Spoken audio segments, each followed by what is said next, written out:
Monsieur le Président, membre du comité, j'ai lu chaque ligne du PL 106 puis je comprends pas le remède que le gouvernement nous sert. En fait, la seule affaire que je comprends en lisant ce projet de loi-là, c'est que loin, très loin du plancher des patients, là, dans les bureaux du ministère de la Santé à Québec, on comprend pas fondamentalement c'est quoi la médecine familiale. On comprend pas ses défis, puis on comprend pas ses besoins.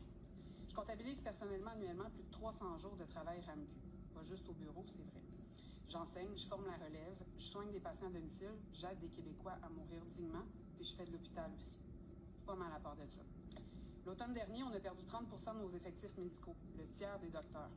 Avec d'autres collègues, on a relevé nos manches et on a doublé nos gardes. Des gardes de 7 jours, de 24 heures chacun. On l'a fait pour soigner nos plus malades et éviter qu'ils attendent trop longtemps sur des civières à l'urgence. Mais je peux pas être à deux places en même temps. À ce stade-ci, je pense que c'est important de rappeler que c'est François Legault, il y a 23 ans, qui a forcé des médecins de famille à coups de huissier et de subpénat à partir des cliniques pour aller dans les hôpitaux.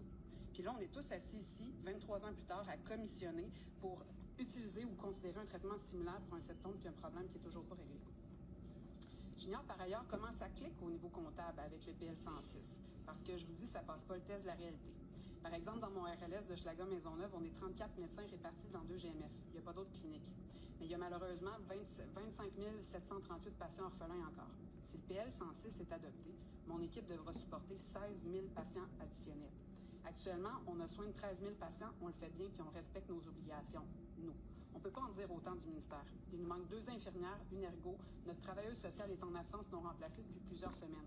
Notre CLSC ferme ses portes le week-end, empêchant des patients de faire entrer des patients alors que nous, on fait du rendez-vous tout seul au 2e étage. Fait qu'elle est où la responsabilité puis l'imputabilité du gouvernement dans l'accès à la première ligne? Ceci dit, là où je suis vraiment inquiète, c'est le genre de médecine qui attend mes patients. Les données scientifiques sont claires là-dessus. Quand on priorise le volume, le temps de consultation diminue, puis la qualité aussi. Puis systématiquement, c'est les plus vulnérables qui en paient le plus gros prix. Que vous brassiez vos médecins, c'est déjà ordinaire, mais moi, je ne commencerai pas à brasser mes patients pour contenter votre bilan.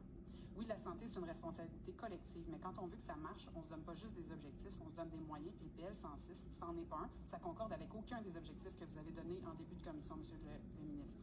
Fait qu'avant de contrôler la médecine familiale, Monsieur le Président, je suggère qu'on commence d'abord par la comprendre.